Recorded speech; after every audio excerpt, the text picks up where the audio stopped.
My name is Jeffrey Tucker. I'm at the Mises Institute, and today I'm interviewing Robert Murphy, who's an economist, and we're going to be talking about one chapter from this new edition of Economics and One Lesson, a book that was published in 1946, republished now, and just as relevant as ever. And Dr. Murphy, the subject of the chapter we're discussing is has to do with jobs and technology, right? Right. And the title of the chapter is The Curse of Machinery. The Curse of Machinery. Okay, so what does Hazlitt mean by the curse of machinery? Well, he's referring to the fact, and he shows that it's gone back far back in history, that anytime a new technique is developed that is a labor-saving device, that people fear it because they think, oh, you're throwing people out of work. And so machinery is a curse because it's just causing unemployment. And so therefore, we ought to resist the introduction of new machines, sometimes with the caveat, unless the machine doesn't save labor. So as long as it's not putting people out of work, then sometimes people say, okay, a new machine's a good thing. But if it causes the firm to lay off some people because now we have the machine doing the job of 10 men, then that's obviously bad. That's the And he idea. talks about the Industrial Revolution and how this is a controversy back. But even now, it's a controversy. Right. Even about the Industrial Revolution, you still read people say, well, it was really regrettable. It took people off the wonderful, their happy lives on their landed plots there and drove them to the city. Right, and he goes through it. I like what he does in the chapter. So first, he just quotes people to make sure you believe he's not setting up a straw man. He just quotes people after people saying just what you've said. Yeah. And people all the way up to Eleanor Roosevelt saying, well, yeah, in the past it was okay, but now this is really serious. Like during the Depression, this is serious. And yeah, people they have these false views about what happened in the past, and he goes through his statistics to show, actually, in a lot of these industries, with the new machines, for example, in the automobile industry, obviously, there were more people employed in there in 1960 than in 1920. Right. And so clearly the introduction of machinery didn't. But he goes through and just shows those examples, but then sort of makes the point also that, look, in the terms of the Industrial Revolution, in a sense, the population would have all starved to death if they didn't have all this new machinery coming into place. And so in a real sense, it created jobs because there are people working right now. It's not that there's 99% unemployment, and most of the people would be dead if it weren't for the Industrial Revolution. So he goes through and traces the effects, and the effects are somewhat unpredictable, aren't they, from new machinery? It can cause an expansion of an industry, but it can also cause its complete elimination and displacement, right, of an industry. Right, so you have in mind that the horse and buggies go out of business because of the car. Right. Yeah, So Hazlitt, he doesn't. That's certainly one effect. But what he's really trying to focus in on is the even sillier fallacy of in an industry that benefits from the machinery, so that they still make the same product, but now they use machines to do it. But you're right. He makes the point that sometimes advocates on our side of this issue go too far, and they just stress the long-term net effects in general, and how everyone must be richer per capita, which is obviously true. With machines, more stuff's getting produced, so obviously per person there's more stuff to be consumed, but it is possible that individual laborers, if you spent your whole life learning a trade and then a machine comes along that does your job, you might be worse off for a few years. Right. And so it's good that he dots all the I's and crosses all the T's and makes sure he catches all the steps. It's quite systematic, yeah. Now, a lot of this we can understand from our own work lives. In fact, probably everybody can understand it at some level because we've all benefited enormously in the last 15, 20 years. Actually, almost daily. Sure. There are new things that help us. Right. I mean, it's gotten to the point now where the anti-capitalist criticism is, oh, give me a break. I want to just be able to go on vacation and not have my boss be able to get in touch with me, and I just could turn off all my pagers. Or as a consumer, I have too many choices, and you go into McDonald's and there's 16 different value menus. And so, now it's almost like even the people who hate capitalism can't with a straight face say it impoverished us. Now they have to say we're overwhelmed with all these choices and all these gadgets that don't really help us. And yet, I'm sure you've had this experience of talking to people and the subject of computers and software, and it's always an interesting dinner time conversation come up, and there'll always be somebody that says something like, well, I really regret a lot of this in many ways because, we've just become this nation in which, unless you know how to use a computer, there's nothing for you to do. And there's lots of people who just cannot and will not do this. And what's going to become of them? Right.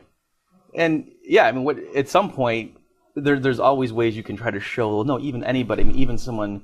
Like if you've seen it in the fast food restaurants now, like some of the terminals, they just have pictures of the value meals, and so I mean, like they really just do everything business needs to do to cater to any type of human being of any sort. Like how can we adapt to use this person to integrate them into the social nexus of cooperation? But you're right. I mean, ultimately, if there is somebody that just refuses to learn, I mean, what if someone just said, I don't want to use language? What are you going to do about that? And is that a vexing social problem? Well, I don't know, but it's, this is all voluntary decisions happening, and if the great majority are benefiting, we're not forcing you to not use computers. We're saying we're going to use computers, and if you're free to use them if you want to. Doesn't it seem like you meet more and more people, though, that are very successful at what they do, but are doing something that they weren't trained to do at all in college? Doesn't it seem more and more common now? I think so. I mean, I don't know historically what the difference would be, but certainly, yeah. I mean, I'm not doing exactly right now what I thought I was going to be doing. I thought I was going to be at a college, teaching classes, and I'm not doing that right now. But I love what I'm doing. And yeah, you're right. Plenty of people I talk to, it's almost a joke. I don't even ask people anymore, what's your major? Because I know that's more like just saying, what are your hobbies at this point? It has nothing to do. Now I ask people, like, do you know what you're going to do with your career? Even that's not the right phrase anymore, because that just makes it sound like, oh, I'm going to go work for IBM for my life. And nobody thinks like that anymore. Nobody thinks like that. But don't you have some sense, of course we weren't around, but don't you have some sense that sometime after World War II, there was this perception that, well, your life is really laid out for you. You go to school, you learn a particular trade, you land in that trade, and you work in that thing, you do the same thing until you retire and get the grandfather clock, and that's it. Sure, yeah. I grew up in Rochester, New York, and that, I think its title was the imaging capital of the world, because it had IBM and Xerox and Kodak were headquartered there. And yeah, people would be, when I growing, in the 80s is when I started really becoming politically aware, and they're the letters to the editor, because Kodak was downsizing, so was IBM. And all the letters were talking about how it used to be that, there was loyalty, and you put in your hours in the company, and they had your pension and everything, and now we're just outsourcing, and now it's all about the bottom line. And so, yeah, certainly people say that it used to be this understanding that when you went to work for IBM or Kodak, that was it, and there was an understanding. And the pace of the technological changes seems to be growing. I mean, it's accelerating, is what I mean to say. And yet, it makes life more interesting, doesn't it? I mean, can you imagine doing the same darn thing? I mean, we live in a world of relentless change. Oh, sure. And I love it.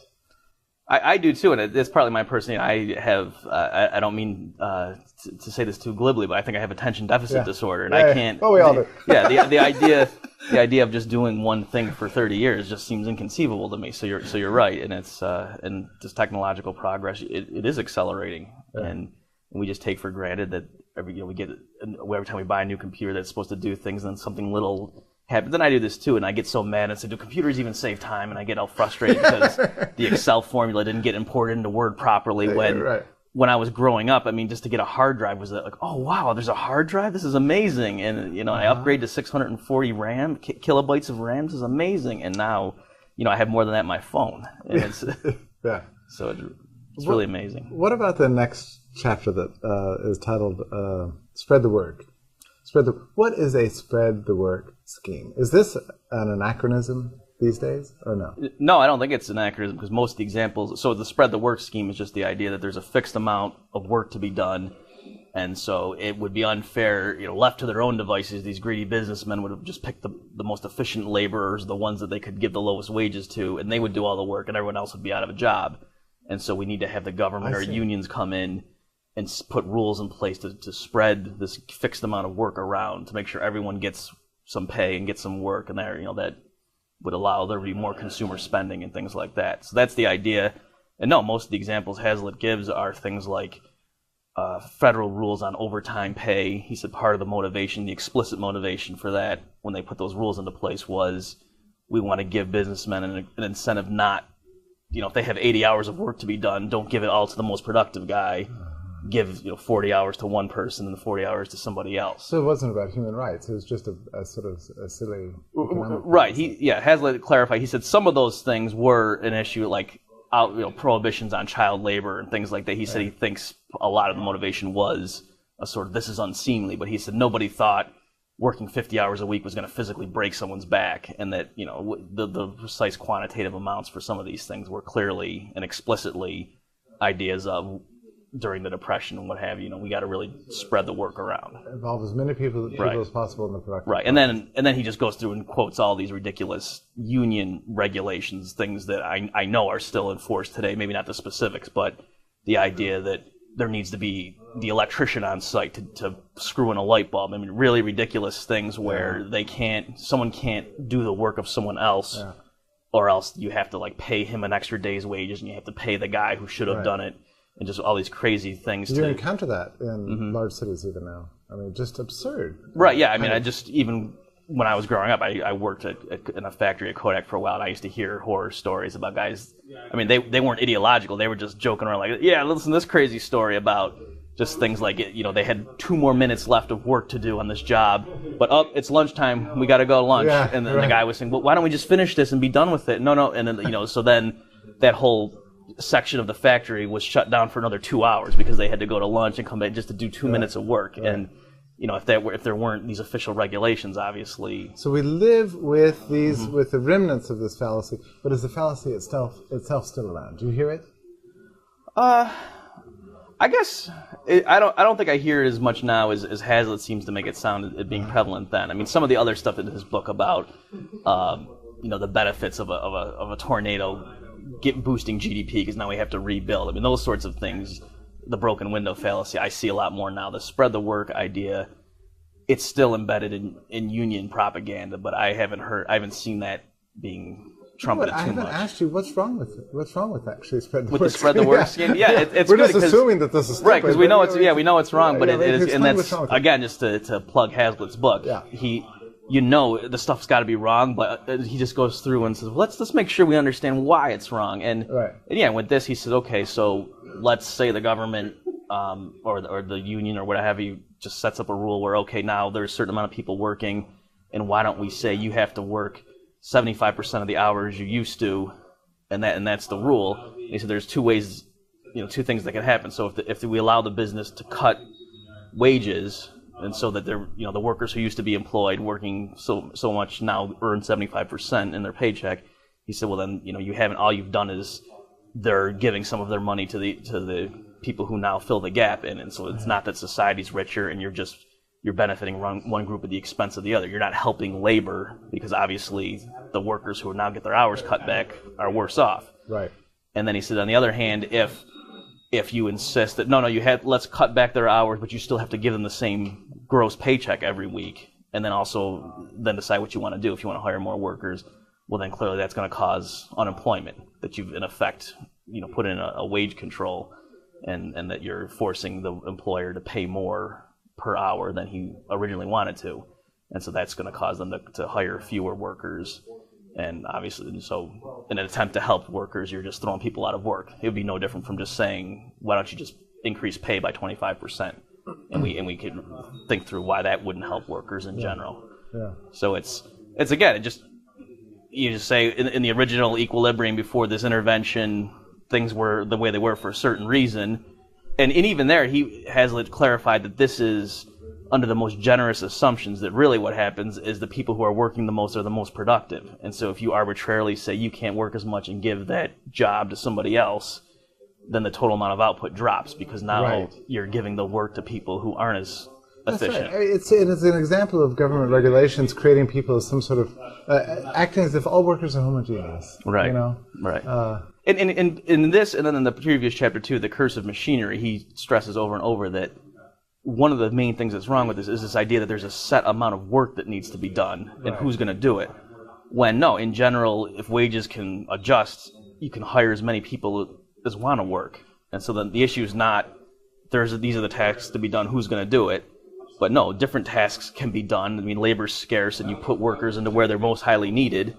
And then if more machinery comes in, oh, great, now we can do more stuff. Right. We can accomplish more things. And so you always channel workers to where they're needed most on the margin. And this observation that there's always work to do isn't just an empirical observation of a certain time and a place, but it's always true, always and everywhere, isn't it? Right, yeah. I mean, you could, I suppose, come up with crazy scenarios if there were 10 trillion people and someone would be, labor would no longer be scarce. But yeah, this is clearly, in any practical sense, there's always more work to be done. That it's the reason people stop working is because on the margin they say, you know what, my leisure's more important. It's not because there's absolutely nothing that human creativity in a pair of hands couldn't contribute to create more output that consumers would want. That never happens. Because we don't live in a utopia. Right. Yeah. Well, thank you very much, Dr. Murphy, for your wonderful talk. Oh, thanks for having me.